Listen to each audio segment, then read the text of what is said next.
Good morning, happy Sunday.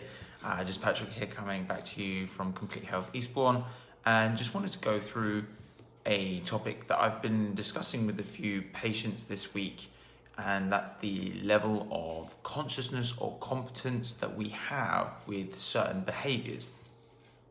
This was one of the first things that one of my mentors taught me as a chiropractor when I first came out of chiropractic school, and is always stuck with me, and it's the different levels of consciousness that we have when we approach a certain behavior, and this can be basically transpired to every single area in our life.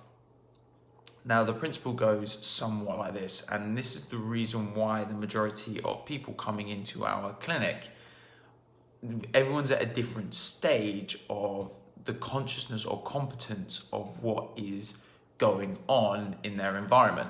So they talk about 4 different stages of competence or levels of consciousness with something that's going on. So say, for example, someone has come into our clinic and they've got, say, for example, one of the most common things that we walk for our door is back pain. And if we look at back pain, most people that are walking into a chiropractor's or physio's or massage therapist office with back pain, and the reason why they're walking in there is that they don't consciously know why that's happening, but they've switched from one stage to the other. So essentially they've gone from that unconsciously incompetent about what's going on around them. So they're unconsciously incompetent. They're doing something wrong that's creating an issue, but they don't know what it is. That is being unconsciously incompetent. You're doing something wrong and you're completely even unaware that you're doing something wrong. Now, when you then meet someone who can then start to teach you or show you that something is going wrong, you move from that unconsciously incompetent to becoming consciously incompetent, which basically means you know you're doing something wrong. However, you don't know how to fix it yet. You don't know how to change it yet. So say, for example, someone coming in with back pain, they become aware that they're doing something wrong because their chiropractor, their physio, or the massage therapist tells them that something is going wrong. However, they haven't yet got to that stage where they know how to actually do anything about it. And so we go from this stage of not knowing to knowing, but we still don't know how to then fix it.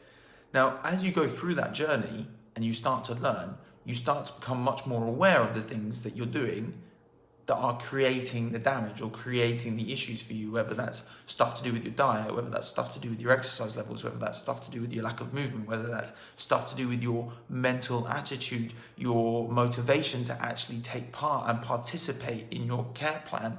And so as a result, what you start to do is become much more consciously competent, which means that you actually start to develop and learn the skills in order to actually start to help improve yourself.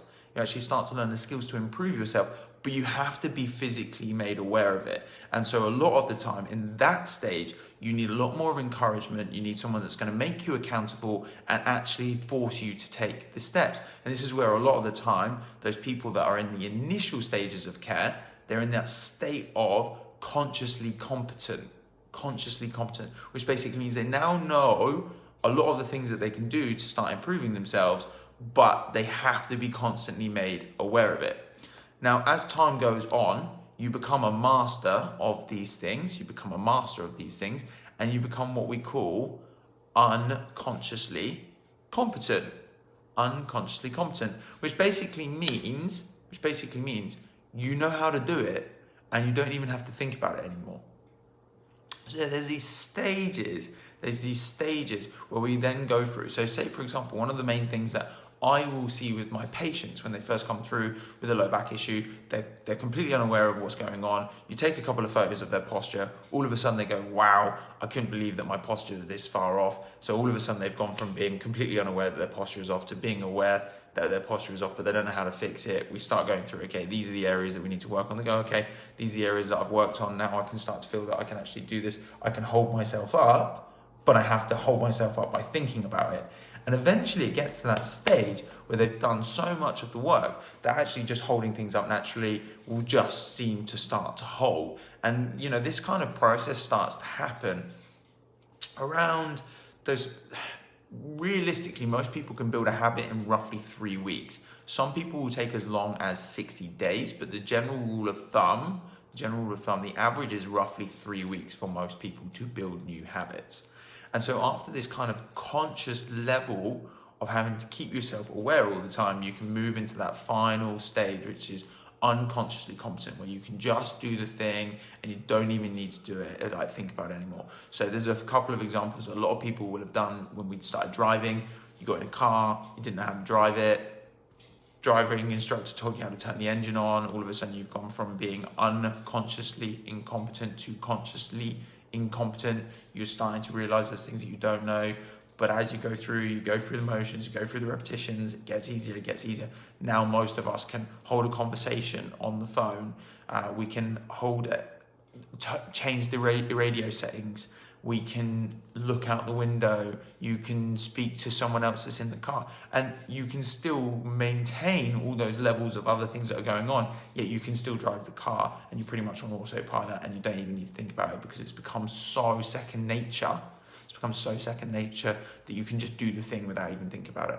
However, sometimes we do need to come back, because when we become unconsciously competent for long periods of time, we can start to get into those sloppy habits. And that's where really kind of that maintenance or accountability comes in to make sure that people don't just become lazy in their conscious competence.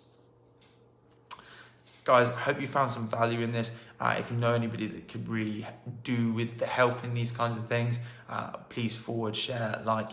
Equally, we are available for episodes of information on our iTunes and Spotify account, which is Coffee with the Chiropractor, and that's hosted by me. That's my podcast.